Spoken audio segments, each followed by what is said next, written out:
Now, I mentioned in my last video that dogs react both consciously and unconsciously to our body language cues.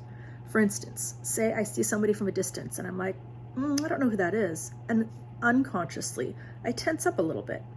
My dog unconsciously picks that up and they tense up and they think, oh, there must be something wrong with that person. I just have a feeling about it.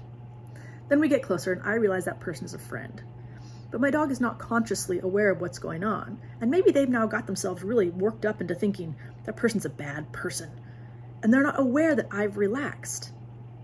Their subconscious cues that they are picking up that I've relaxed aren't enough to override their now active belief that that person is not good. So as we approach, my dog growls at them.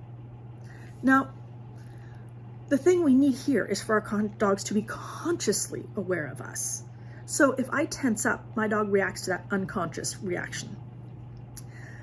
And then we get closer and I see it's my friend. And I go, oh, it's my friend, and I relax. If my dog is consciously aware of me, then they are also aware that I relaxed. This doesn't mean that they're going to relax. They may say, well, you're wrong, or you're not trustworthy.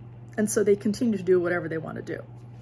But it does mean they are at least aware of it. They're not stuck in whatever their own head is telling them right at that moment. You can see this as well when you walk. Ooh, gosh, I'm trying to think of a time you can see it. I had about 1 million of them a minute ago. I don't want to retake the video. All right, they respond consciously to our reactions. So if I have a dog that's bouncing around, I had in my dog, Doc, he's the profile picture, he had a problem regulating his own emotional state. So I would take a deep breath and calm down myself. That would help a little bit if he was really wired, but not a lot. And so at that point, I would say, Doc, I need you to check in with me. And he'd check in and he'd say, oh, you're calm. He'd think to himself, presumably, oh, you're calm. And so he would try harder to calm himself down, and he would do a much better job listening. This is what I want. I want my state to affect my dogs on a conscious level. But in order for that to happen, they have to be aware of us. This is the trick.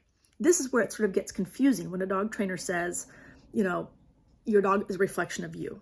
And you think, well, right at this moment, I'm really annoyed and my dog is trying to jump on my guest, and that's not a reflection of me. I am not that happy to see my guest because I'm too busy being annoyed with my dog. Right. The difference is in that moment, your dog's not a reflection of you because they're not aware of what you're saying. On a subconscious level, it's not enough to really get through to them. The way you know if your dog is aware of you or not is what their ears are doing. Take a look for a minute at Scout. Oh, isn't he cute? You see how his ears are relaxed? There's no wrinkle in his forehead, and his ears are lying sideways along his skull. Those ears say, I am aware of the world around me, which includes me. So he is consciously aware of what I'm doing and saying and how I'm feeling about things. He's checking in. When you see a dog and the ears pitch hard forward and you get the wrinkles in the forehead, whether they're wagging or they're still, it doesn't matter. At that moment, they're only aware of what they're looking at. You can train a dog to listen and also be hyper-focused like that. It's how they train hunting dogs and police dogs and rescue dogs. But it takes a lot of work. For our average people, for me even, if my dog's here, I know that whatever I say may or may not make it through their obsessive thoughts. Here, they're not aware of me. Here, they are. This is where I want my dog's ears to be 99% of the time.